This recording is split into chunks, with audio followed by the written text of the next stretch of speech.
Hi everyone, मैं रोहन आप सभी का एक बार फिर से अपने यूट्यूब चैनल पर स्वागत करता हूं। जैसा कि आप सभी लोगों को पता है कि मैं अपने यूट्यूब चैनल पर समाज कार्य के संबंध में संपूर्ण जानकारी प्रोवाइड कराता हूं और मैं प्रतिदिन शाम को 6:30 बजे और 8 PM पर आप सभी लोगों के लिए समाज कार्य की ऑनलाइन क्लासेस उपलब्ध कराता हूं। मैं 6:30 पर एम्स मेडिकल सोशल वर्क के बारे में आप लोगों से चर्चा करता हूं और 8 PM पर मैं आप लोगों से यूजीसी नेट सोशल वर्क के बारे में आप लोगों से चर्चा करता हूं, जिसका एग्ज़ाम 21 फरवरी से 10 मार्च के बीच में रखा गया है। बेसिकली सोशल वर्क का जो पेपर होता है वो अंत में ही होता है, तो हम एक आइडिया मान के चल रहे हैं कि आप लोगों का जो पेपर होने वाला है सोशल वर्क का वो मार्च में ही होगा। ठीक है, तो मैं इनमें से यूनिट नंबर 1 जो है आप लोगों को कवर करा दिया हूँ। समाज कार्य के अर्थ, ऐतिहासिक विकास, सामाजिक सुधार और व्यावसायिक समाज सुधार में व्यवसाय समाज कार्य थ्योरीज भी मैंने आप लोगों को बता चुका हूँ। ठीक है, समाज कार्य का जो बदलता हुआ प्रसंग है, जो नवीन दृष्टिकोण है, उन पर भी मैं आप लोगों से बातचीत कर चुका हूँ। वहीं अगर हम बात करें समाज शास्त्रीय अवधारणा के साथ साथ उपागम पर भी बात हो चुकी है, सामाजिक व्यवस्था और स्तरीकरण पर भी बात हो चुका है, मानव व्यवहार व्यक्तित्व के जो सिद्धांत है ये भी मैं आपको पढ़ा चुका हूँ और समुदाय की जो टाइप है उस पर भी बात हो चुकी है। केस वर्क और ग्रुप वर्क पर भी हम लोगों ने बातचीत कर चुके हैं। अब हम लोग बात कर रहे हैं, कल की जो हमारी क्लास थी वो बेसिकली कम्युनिटी ऑर्गेनाइजेशन पर था। अब कम्युनिटी ऑर्गेनाइजेशन में मैं आपको बताऊं, आप लोगों से एक चरणों पर चर्चा करूंगा। चरण के बाद मैं आप लोगों से जो है उपागम पर बात करूंगा, यानी कम्युनिटी ऑर्गेनाइजेशंस के कौन कौन उपागम है, और थोड़ी सी मैं आप लोगों से चर्चा करूंगा कि समुदाय आधारित संगठन की भूमिका होती है। ठीक है, उसके बाद आपका ये भी कवर हो जाएगा। मैं केवल, क्योंकि समय हमारे पास बहुत कम है, मार्च में एग्ज़ाम है और पूरा सिलेबस कवर करना है, यूनिट 10 कवर करना है, इसलिए जो मेन यानी मुख्य बिंदु जो है उस पर मैं आप लोगों से चर्चा कर रहा हूँ। ठीक है, तो मैं आज आप लोगों के लिए समुदाय विकास कार्यक्रम के संबंध में कुछ इम्पोर्टेंट बातें बताने वाला हूँ।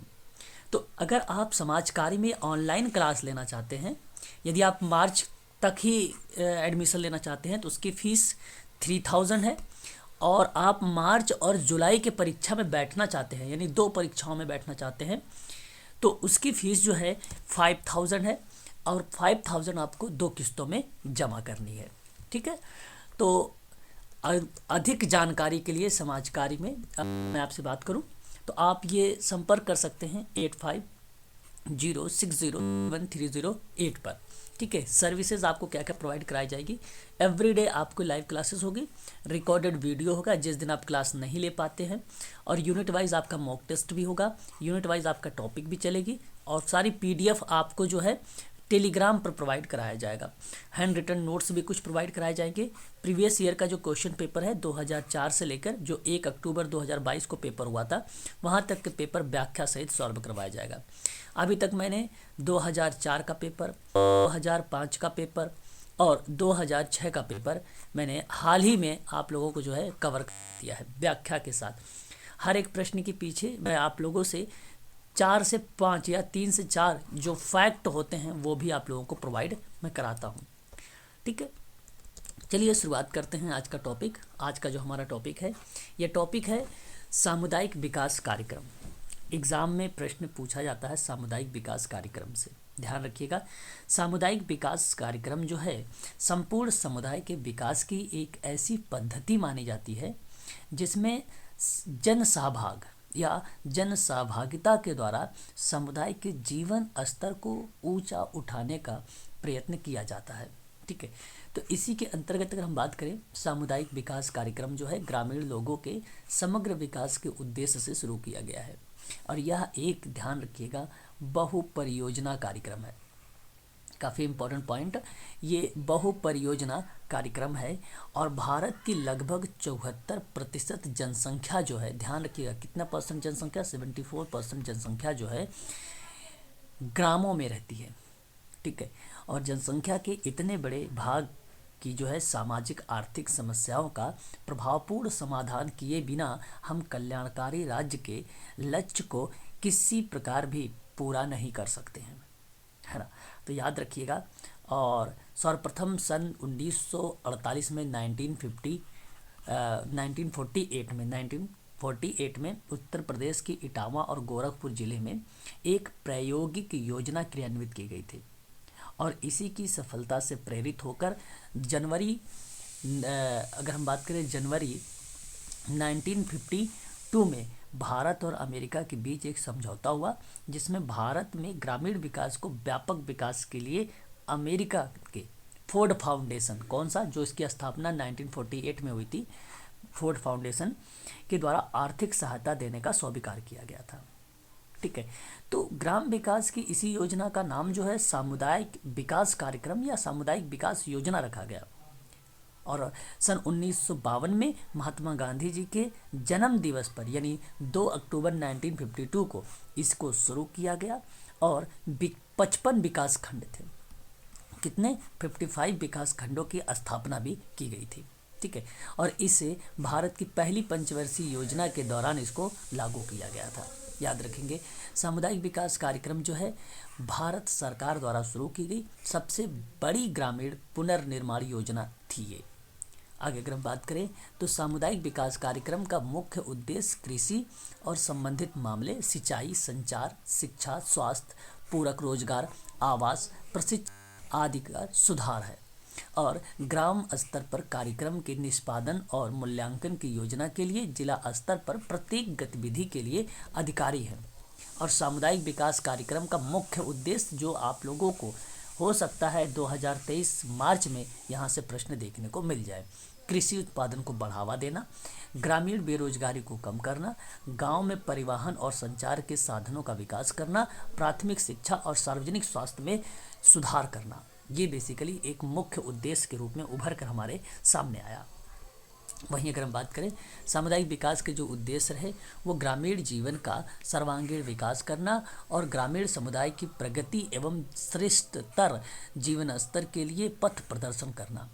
और इस स्वरूप में सामुदायिक विकास कार्यक्रम के उद्देश्य इतने व्यापक हैं कि इनकी कोई निश्चित सूची बना सकना एक कठिन कार्य है और इसके लिए ध्यान रखेंगे इसके बाद भी विभिन्न विद्वानों ने प्राथमिकता के आधार पर सामुदायिक विकास कार्यक्रम के अनेक उद्देश्यों का उल्लेख भी किया, है ना। इस चीज़ को आप लोग ध्यान रखिएगा। जैसे अगर हम बात करें डॉक्टर दोबे ने सामुदायिक विकास योजना के उद्देश्य को भागों में विभाजित भी किया है, जैसे देश के कृषि उत्पादन उचित मात्रा में बढ़ाने का प्रयत्न करना, संचार सुविधा में वृद्धि करना, शिक्षा को प्रसार करना, ग्रामीण स्वास्थ्य और सिंचाई सफाई की दशा में सुधार करना और गाँवों में सामाजिक और आर्थिक जीवन को बदलने के लिए सुव्यवस्थित रूप से सांस्कृतिक परिवर्तन की प्रक्रिया का आरंभ करना, है ना। वहीं भारत सरकार ने सामुदायिक विकास मंत्रालय द्वारा इस योजना के 8 उद्देश्यों को स्पष्ट किया था। एक पहला था ग्रामीण जनता के मानसिक दृष्टिकोण में परिवर्तन करना, गांव में उत्तरदायी और कुशल नेतृत्व का विकास करना, संपूर्ण ग्रामीण जनता को आत्मनिर्भर एवं प्रगतिशील बनाना, ग्रामीण जनता के आर्थिक स्तर को ऊंचा उठाना और कृषि तथा आधुनिकीकरण को बढ़ावा भी देना या उसका विकास करना। वहीं दूसरी ओर ग्रामीण उद्योगों का विकसित करना और 5वें नंबर पर है कि सुधारों को व्यावहारिक रूप देने के लिए ग्रामीण स्त्रियों एवं पुरुषों की दशाओं में सुधार करना। 6ठे नंबर पे था कि राष्ट्र के भावी नागरिक के रूप में युवकों को समुचित व्यक्तित्व का विकास करना, ग्रामीण शिक्षकों के हितों को सुरक्षित रखना और 8वें पे था ग्रामीण समुदाय के स्वास्थ्य की रक्षा करना। तो ये भारत सरकार मंत्रालय के द्वारा था और एक एस के दुबे का था। ये दोनों भी आप लोग उद्देश्य को याद रख सकते हैं। वहीं अगर हम बात करें सामुदायिक विकास कार्यक्रम के अंतर्गत आप देख भी सकते हैं कि भारत में सामुदायिक विकास कार्यक्रम को ग्रामीण जीवन के विकास के लिए अब एक आवश्यक शर्त के रूप में देखा जाने लगा है। यद्यपि विगत कुछ वर्षों से योजना की सफलता के बारे में तरह तरह की आशंकाओं की जाने लगी थी, लेकिन इस योजना की उपलब्धियों को देखते हुए धीरे धीरे ऐसी आशंकाओं का समाधान होता जा रहा है और इस कथन की सत्यता इसी तथ्य पर आंकी जा सकती है कि सन 1952 में इस समय संपूर्ण भारत में इन विकास खंडों की संख्या 5304 है और इसके द्वारा आज देश के लगभग संपूर्ण विकास जनसंख्या की विभिन्न सुविधाएं जो है प्रदान की जा रही हैं। सामुदायिक विकास कार्यक्रम की वर्तमान जो दायित्व तथा उपलब्धियां उसको समझाना आवश्यक हो गया है। ठीक है, तो ये आप लोगों के लिए इम्पोर्टेंट रहेगा, इन चीज़ों को आप लोगों को ध्यान रखना होगा। सामुदायिक विकास से कार्यक्रम से संबंधित जो है प्रश्न एग्ज़ाम में पूछे जाते हैं। ठीक है, अब इसके लिए विभिन्न प्रकार के कार्यक्रम चलाए गए हैं। जैसे अगर हम बात करें, एक कार्यक्रम था समन्वित ग्रामीण विकास कार्यक्रम था, एक था राष्ट्रीय ग्रामीण रोजगार कार्यक्रम था, एक राष्ट्रीय ग्रामीण रोजगार कार्यक्रम था। बेसिकली इसका प्रारंभ जो हुआ था वो 1981 में हुआ था, 1981 में हुआ था। सूखा ग्रस्त क्षेत्रों के लिए कार्यक्रम बनाना है, सूखा जो ग्रस्त क्षेत्र था उसके लिए कार्यक्रम बनाना था। मरुस्थल विकास कार्यक्रम, देखिए ये बहुत इंपॉर्टेंट है। मरुस्थल की अगर हम बात करें विकास कार्यक्रम का, तो इसकी जो स्टार्ट हुआ था वो 1977 में स्टार्ट किया गया था, है ना। जनजाति विकास के लिए अग्रगामी योजनाएं बनाई गई थी, फिर पर्वतीय विकास की अग्रगामी योजनाएं बनाई गई थी, पौष्टिक आहार कार्यक्रम बनाए गए थे, पशुपालन की बात की गई थी, ऐच्छिक संगठनों का प्रोत्साहन दिया गया था, स्वास्थ्य एवं परिवार नियोजन पर बात की गई थी, है ना। स्वास्थ्य एवं अगर हम बात करें परिवार नियोजन को लेकर, तो जून सन 1997 में 1997 में हमारे देश में लगभग 22,000 प्राथमिक स्वास्थ्य केंद्र और 1.3 लाख से अधिक उपकेंद्रों के द्वारा जो है ग्रामीण जनसंख्या में स्वास्थ्य में सुधार करने का प्रयत्न किया गया था। आपको ध्यान रखना होगा। शिक्षा तथा प्रशिक्षण की बात की गई थी, है ना। तो ये सारी चीज़ें हैं, आपको इसको ध्यान रखना पड़ेगा।